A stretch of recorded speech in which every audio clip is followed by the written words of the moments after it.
Hi ಎಲ್ಲ ನಮಸ್ಕಾರ. ನೀವು ನೋಡ್ತಿದ್ದೀರಾ ನ್ಯೂಸ್ ಡಿಜಿಟಲ್. ನಾನು ಕೃಷ್ಣ ಗಿರಳಿ. ಕೇಂದ್ರ ಸಚಿವರಾಗಿರ್ತಕ್ಕಂಥ ಎಚ್ ಡಿ ಕುಮಾರಸ್ವಾಮಿ ಅವರು ಒಂದಷ್ಟು ಸದ್ದಿಲ್ಲದೆ ಕಾರ್ಯತಂತ್ರಗಳನ್ನು ಮಾಡ್ತಾ ಇದ್ದಾರೆ. ಸಂಘಟನೆಗೆ ಪೂರಕವಾಗಿ ಜೆಡಿಎಸ್ ಸಂಘಟನೆಯ ಪೂರಕವಾಗಿ ಕಳೆದ ವಿಧಾನಸಭಾ ಚುನಾವಣೆಯಲ್ಲಿ ಜೆಡಿಎಸ್ ಹೀನಾಯ ಸೋಲನ್ನು ಕಂಡಿತು. ಈಗ 2028ರ ಚುನಾವಣೆಯಲ್ಲಿ ಎಲ್ಲೋ ಒಂದು ಕಡೆಗೆ ಒಂದು ಜೆಡಿಎಸ್ ಪಕ್ಷವನ್ನು ಸದೃಢಗೊಳಿಸೋದ್ರ ಮುಖಾಂತರವಾಗಿ ಅತಿ ಹೆಚ್ಚು ಸ್ಥಾನವನ್ನು ಗೆಲ್ಲುವಂಥ ಒಂದು ಗುರಿಯನ್ನು ಕುಮಾರಸ್ವಾಮಿ ಅವರು ಈಗಾಗಲೇ ಮಾಡ್ಕೊಂಡಿರುವಂಥದ್ದು. ಕನಿಷ್ಠ 70ರಿಂದ 80 ಕ್ಷೇತ್ರದ ಗುರಿಯನ್ನು ಈಗಾಗಲೇ ಕುಮಾರಸ್ವಾಮಿ ಅವರು ಕೂಡ ಮಾಡ್ಕೊಂಡಿದ್ದಾರೆ. ಅದಕ್ಕೆ ಪೂರಕವಾಗಿಯೇ ಒಂದಷ್ಟು ಸಂಘಟನೆ, ಮತ್ತೊಂದು ಕಡೆ ಬಲವರ್ಧನೆ, ಒಂದಷ್ಟು ಕಾರ್ಯತಂತ್ರಗಳನ್ನು ಕೂಡ ಈಗಾಗಲೇ ಮಾಡ್ತಾ ಇದ್ದಾರೆ.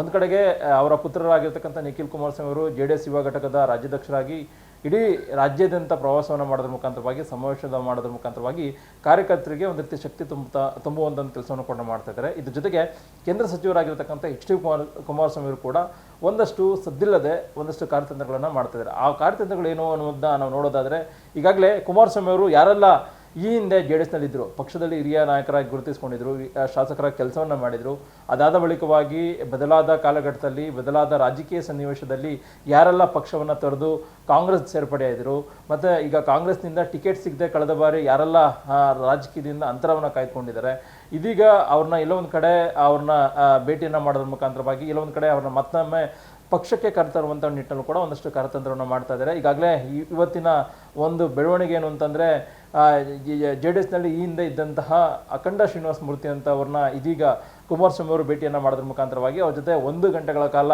ಚರ್ಚೆಯನ್ನು ಮಾಡೋದ್ರ ಮುಖಾಂತರವಾಗಿ ಮತ್ತೊಮ್ಮೆ ಪಕ್ಷಕ್ಕೆ ಬರಮಾಡಿಕೊಳ್ಳುವಂಥ ನಿಟ್ಟಿನಲ್ಲಿ ಕೂಡ ಕುಮಾರಸ್ವಾಮಿ ಅವರು ಈಗಾಗಲೇ ಕಾರ್ಯತಂತ್ರವನ್ನು ರೂಪಿಸಿರುವಂಥದ್ದು. ಅಖಂಡ ಶ್ರೀನಿವಾಸ ಮೂರ್ತಿ ಅವರು ಪುಲಕೇಶಿ ನಗರದಲ್ಲಿ ಶಾಸಕರಾಗಿದ್ದರು, ಆದರೆ ಜೆಡಿಎಸ್ ಪಕ್ಷದಲ್ಲಿ ಗೆದ್ದು ಶಾಸಕರಾಗಿದ್ದರು. ಅದಾದ ಬಳಿಕವಾಗಿ ಅವರು ಕಾಂಗ್ರೆಸ್ಗೆ ಹೋದರು. ಕಾಂಗ್ರೆಸ್ನಲ್ಲಿ ಒಂದು ಕಡೆ ಕಳೆದ ಬಾರಿ ಟಿಕೆಟ್ ಅಂತ ಸಿಕ್ಕಿರಲಿಲ್ಲ, ಹಾಗಾಗಿ ಮತ್ತೊಮ್ಮೆ ಅವರು ಏನು ಪುಲಕೇಶಿ ನಗರದಿಂದ AC ಶ್ರೀನಿವಾಸ್ ಅವರಿಗೆ ಟಿಕೆಟನ್ನು ಕೊಡಲಾಗಿತ್ತು. ಅಖಂಡ ಶ್ರೀನಿವಾಸ ಮೂರ್ತಿ ಅವರಿಗೆ ಟಿಕೆಟ್ ಕೊಡೋದು ಮಿಸ್ ಆಗಿತ್ತು. ಅದಾದ ಬಳಿಕವಾಗಿ BSPಯಿಂದನೂ ಕೂಡ ಅವರು ಸ್ಪರ್ಧೆಯನ್ನು ಮಾಡಿದರು, ಸೋಲನ್ನು ಕೂಡ ಕಂಡಿದ್ರು. ಅದಾದ ಬಳಿಕವಾಗಿ ಲೋಕಸಭಾ ಚುನಾವಣೆ ಕೂಡ ಬಂದಂಥ ಸಂದರ್ಭದಲ್ಲಿ ರಾಜ್ಯದ BJP ನಾಯಕರು ಕೂಡ ಏನು ಅಖಂಡ ಶ್ರೀನಿವಾಸ ಮೂರ್ತಿ ಅವ್ರನ್ನ ವಿಶ್ವಾಸಕ್ಕೆ ತೆಗೆದುಕೊಳ್ಳೋದ್ರ ಮುಖಾಂತರವಾಗಿ ಒಂದು ರೀತಿ ಪಕ್ಷಕ್ಕೆ ಒಂದು ರೀತಿ ಜೊತೆಗೆ ಕರೆದುಕೊಂಡು ಹೋಗೋದ್ರ ಮುಖಾಂತರವಾಗಿ ಇಲ್ಲೊಂದು ಕಡೆ ಅವರ ಸಹಾಯದೊಂದಿಗೆ ಏನು ಕೇಂದ್ರ ಸಚಿವೆ, ಈಗಾಗಲೇ ಬೆಂಗಳೂರು ಉತ್ತರ ಲೋಕಸಭಾ ಕ್ಷೇತ್ರದಿಂದ ಶೋಭಾ ಕರಂದ್ಲಾಜೆ ಅವರು ಕೂಡ ಸ್ಪರ್ಧೆಯನ್ನು ಮಾಡಿದರು. ಹಾಗಾಗಿ ಅವರ ಗೆಲ್ಲುವುದಕ್ಕೂ ಕೂಡ ಏನು ಅಖಂಡ ಶ್ರೀನಿವಾಸ ಮೂರ್ತಿ ಅವರು ಒಂದಷ್ಟು ಕೆಲಸವನ್ನು ಕೂಡ ಮಾಡಿದರು ಅವ್ರ ಜೊತೆಗೆ ನಿಂತು. ಹಾಗಾಗಿನೇ ಇಲ್ಲೊಂದು ಕಡೆ ಅವರು BJPಯಲ್ಲಿ ಪಕ್ಷಕ್ಕೆ ಸೇರ್ಪಡೆ ಆಗದೇ ಇದ್ರು ಕೂಡ ಇಲ್ಲೊಂದು ಕಡೆ ಗುರುತಿಸುವಂಥ ಒಂದು ಕೆಲಸವನ್ನು ಕೂಡ ಮಾಡಿದರು. ಅಂತಿಮವಾಗಿ ಅವರು BJPಯಲ್ಲಿ ಸ್ಪರ್ಧೆ ಮಾಡ್ತಾರೆ ಅನ್ನೋ ಒಂದು ಮಾತುಗಳು ಕೂಡ ಚರ್ಚೆ ಆಗ್ತಾ ಇತ್ತು. ಇದೀಗ ಮಹತ್ವದ ಬದಲಾವಣೆಯಲ್ಲಿ, ಮಹತ್ವದ ಒಂದು ರೀತಿ ರಾಜಕೀಯ ಚಟುವಟಿಕೆಯಲ್ಲಿ ಈಗ ಕುಮಾರಸ್ವಾಮಿ ಅವರು ಅಖಂಡ ಶ್ರೀನಿವಾಸ ಮೂರ್ತಿ ಅವ್ರನ್ನ ಭೇಟಿಯನ್ನು ಮಾಡಿದ್ದಾರೆ. ಅವ್ರ ಮನೆಗೆ ಭೇಟಿಯನ್ನು ಕೊಡೋದ್ರ ಮುಖಾಂತರವಾಗಿ ಅವ್ರ ಜೊತೆ ಊಟವನ್ನು ಕೂಡ, ತಿಂಡಿಯನ್ನು ಕೂಡ ಸವಿದಿರುವಂಥದ್ದು. ಅದ್ರ ಜೊತೆಗೆ 1 ಗಂಟೆಗಳ ಕಾಲ ಚರ್ಚೆಯನ್ನು ಮಾಡಿದ್ದಾರೆ. ಅದಾದ ಬಳಿಕವಾಗಿ ಅವರ ಕುಟುಂಬಸ್ಥರ ಜೊತೆಗೂ ಕೂಡ ಒಂದು ಫೋಟೋವನ್ನು ಕೂಡ ತೆಗೆದುಕೊಂಡಿರುವಂಥದ್ದು. ಅದಾದ ಬಳಿಕವಾಗಿ ನೀವು ಜೆಡಿಎಸ್ ಪಕ್ಷಕ್ಕೆ ಬರಬೇಕು ಅನ್ನೋ ನಿಟ್ಟಿನಲ್ಲಿ ಕೂಡ ಕುಮಾರಸ್ವಾಮಿ ಅವರು ಈಗಾಗಲೇ ಮನವಿಯನ್ನು ಕೂಡ ಮಾಡ್ಕೊಂಡಿದ್ದಾರೆ. ಅದಕ್ಕೆ ಪೂರಕವಾಗಿಯೂ ಕೂಡ ಈಗಾಗಲೇ ಅಖಂಡ ಶ್ರೀನಿವಾಸ ಮೂರ್ತಿ ಅವರು ಕೂಡ ಪಕ್ಷಕ್ಕೆ, ಜೆಡಿಎಸ್ ಪಕ್ಷಕ್ಕೆ ಮರಳುವಂಥ ನಿಟ್ಟಲು ಕೂಡ ಈಗಾಗಲೇ ಸ್ಪಂದಿಸುವಂಥ ನಿಟ್ಟಲು ಕೂಡ ಇಲ್ಲೊಂದು ಕಡೆ ಸೂಚಿಸಿದ್ದಾರೆ ಅನ್ನುವಂಥದ್ದು. ಇನ್ನು ಕೆಲವೇ ದಿನಗಳಲ್ಲಿ ಅರಮನೆ ಮೈದಾನ ಅಥವಾ ಬೆಂಗಳೂರಲ್ಲಿ ಯಾವುದಾದ್ರೂ ಒಂದು ಸ್ಥಳದಲ್ಲಿ ದೊಡ್ಡ ಮಟ್ಟದ ಸಮಾವೇಶವನ್ನು ಮಾಡೋದ್ರ ಮುಖಾಂತರವಾಗಿ ಅವ್ರನ್ನ ಮತ್ತೊಮ್ಮೆ ಜೆಡಿಎಸ್ ಪಕ್ಷಕ್ಕೆ ಸೇರ್ಪಡೆ ಮಾಡಿಕೊಳ್ಳುವಂಥ ನಿಟ್ಟಲು ಕೂಡ ಈಗಾಗಲೇ ಕುಮಾರಸ್ವಾಮಿ ಅವರು ಕೂಡ ಈಗಾಗಲೇ ಮುಂದಾಗಿರುವಂಥದ್ದು. ಅದಕ್ಕೆ ಕುಮಾರಸ್ವಾಮಿ ಅವರು ಕೂಡ ಈಗಾಗಲೇ ಹೇಳಿಕೆಯನ್ನು ಕೊಟ್ಟಿದ್ದಾರೆ. ಆದಷ್ಟು ಬೇಗ ಅಖಂಡ ಶ್ರೀನಿವಾಸ ಮೂರ್ತಿ ಅವ್ರನ್ನ ಪಕ್ಷಕ್ಕೆ ಸೇರ್ಪಡೆ ಮಾಡಿಕೊಳ್ಳುವಂಥ ನಿಟ್ಟಲು ಕೂಡ ಈಗಾಗಲೇ ಸಿದ್ಧತೆಯನ್ನು ಕೂಡ ಮಾಡಿಕೊಳ್ಳೋ ಆಗ್ಬೋದು ಅನ್ನೋದು ಮಾತನ್ನು ಕೂಡ ಹೇಳಿದ್ದಾರೆ. ಅಖಂಡ ಶ್ರೀನಿವಾಸ ಮೂರ್ತಿ ನನ್ನ ಪಕ್ಷದಿಂದಲೇ ಆಯ್ಕೆಯಾದವರು, 2 ಬಾರಿ ಶಾಸಕರಾಗಿದ್ದರು.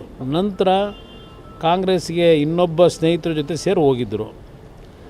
ಅಲ್ಲಿ ಹೋಗಿ ಈಗ ಅವರಿಗೆ ನನ್ನ ಒಂದು ಮನೆ, ಜನತಾದಳವೇ ಸರಿಯಾದ ಮನೆ, ನಾನು ಮತ್ತೆ ವಾಪಸ್ ಬರಬೇಕು ಅಂತಕ್ಕಂಥ ನಿರ್ಣಯ ಮಾಡಿ ಅವ್ರ ಕುಟುಂಬದಲ್ಲಿ ಇವತ್ತು ಅವ್ರ ಮನೆಗೆ ಬರಬೇಕು ಅಂತಕ್ಕಂಥದ್ದಕ್ಕೆ ಅವರೆಲ್ಲರ ಒಂದು ಮನವಿ ಏನಿತ್ತು, ಆಹ್ವಾನ, ಆ ಆಹ್ವಾನದ ಮೇರೆಗೆ ಅವ್ರ ಮನೆಗೆ ಹೋಗಿದ್ದೆ. ಸದ್ಯದಲ್ಲೇ ಒಂದು ದೊಡ್ಡ ಬೃಹತ್ ಸಭೆ ಮುಖಾಂತರ ಅವರು ಅಧಿಕೃತವಾಗಿ ಪಕ್ಷಕ್ಕೆ ಸೇರ್ತಕ್ಕಂಥದ್ದಕ್ಕೆ ತೀರ್ಮಾನ ಮಾಡ್ಕೊಂಡಿದ್ದಾರೆ, ಪಕ್ಷಕ್ಕೆ ಬರಮಾಡ್ಕೊಂಡಿದ್ದಾರೆ.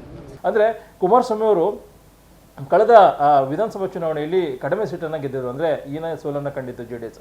ಈಗ ಮತ್ತೊಮ್ಮೆ ಪುಟ್ಟಿದೇಳುವಂಥ ನಿಟ್ಟಿನಲ್ಲಿ ಈಗಾಗಲೇ ಕಾರ್ಯತಂತ್ರವನ್ನು ಮಾಡ್ತಾ ಇದ್ದಾರೆ. ಹಾಗಾಗಿನೇ ಒಂದಷ್ಟು ಸಂಘಟನೆ, ಕಾರ್ಯಕರ್ತರ ವಿಶ್ವಾಸ, ಪ್ರವಾಸ ಮಾಡುವಂಥದ್ದು, ಸರ್ಕಾರದ ವೈಫಲ್ಯಗಳನ್ನ ಜನರಿಗೆ ತಲುಪಿಸುವಂಥ ಒಂದು ಕೆಲಸವನ್ನು ಕೂಡ ಮಾಡ್ತಾ ಇದ್ದಾರೆ.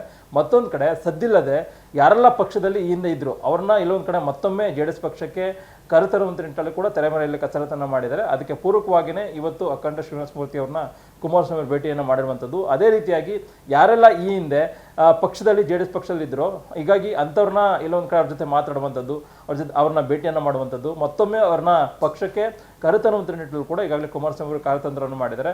ಹಾಗಾಗಿನೇ ಈಗ ಅಖಂಡ ಶ್ರೀನಿವಾಸ ಮೂರ್ತಿ ಆಯಿತು, ಈಗ ನೆಕ್ಸ್ಟ್ ಯಾರು ಅನ್ನುವಂಥದ್ದು ಈಗ ಇರತಕ್ಕಂಥ ಪ್ರಶ್ನೆ.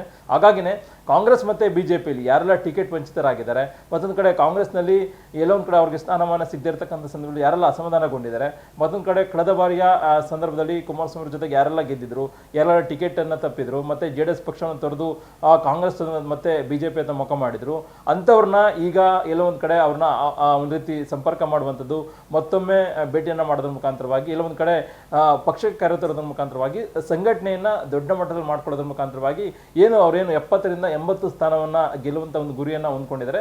ಆ ಒಂದು ಸ್ಥಾನಗಳನ್ನು ಒಂದು ರೀತಿ ಗಟ್ಟಿಯಾಗೋದ್ರ ಮುಖಾಂತರವಾಗಿ, ಗಟ್ಟಿಗೊಳಿಸೋದ್ರ ಮುಖಾಂತರವಾಗಿ BJP ಮತ್ತು JDS ಈಗಾಗಲೇ ಮೈತ್ರಿ ಇದೆ. ಹಾಗಾಗಿ ಆ ಒಂದು ಕ್ಷೇತ್ರಗಳಲ್ಲಿ ಗಟ್ಟಿಗೊಳಿಸೋದ್ರ ಮುಖಾಂತರವಾಗಿ ಆ ಒಂದು ಪುಲ್ಕೇಶಿ ನಗರದಲ್ಲೂ ಕೂಡ ಬರುವಂಥ ದಿನಗಳಲ್ಲಿ JDS ಏನು ಗೆಲ್ಲುವಂಥ ನಿಟ್ಟಿನಲ್ಲಿ ಈಗಾಗಲೇ ಕಾರ್ಯತಂತ್ರವನ್ನು ಕೂಡ ಕುಮಾರಸ್ವಾಮಿ ಅವರು ಮಾಡಿದ್ದಾರೆ.